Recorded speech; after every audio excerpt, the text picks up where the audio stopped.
Në lindjen e mesme, në orët e para të mëngjesit të së shtunës, SBA dhe Izraeli ndërmorën sulme të koordinuara ndaj objektivave strategjike në Iran. Ky operacion, sipas ushtrisë izraelite, është rezultati i muajve të tërë planifikimit të përbashkët dhe cilësuan atë si një sulm parandalues. Ministri izraelit i mbrojtjes shpalli gjendje të jashtëzakonshme, duke paralajmëruar për rrezikun e një kundërpërgjigjeje me dron dhe raketa balistike nga Teherani. Forcat e mbrojtjes së Izraelit lëshuan një paralajmërim kombëtar për qytetarët që të qëndronin pranë zonave të mbrojtura. Sipas raportimeve, objektivat e goditura në Teheran përfshinin institucione kyçe si parlamentin, presidencën, ministrinë e inteligjencës dhe struktura të lidhura me udhëheqësin suprem Ali Khamenei.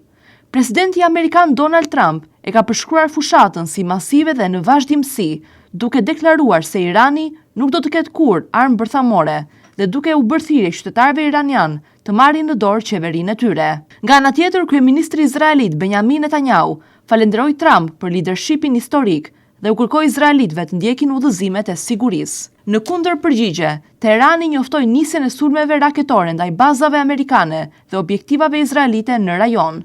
Mediat iraniane raportuan për viktima civile, kryesisht në qytetin Minab, përfshirë nxënës të një shkolle fillore, informacion që mbetet i pakonfirmuar në mënyrë të pavarur. Paralelisht, me zhvillimet ushtarake, Irani është përfshirë nga një ndërprerje masive e internetit.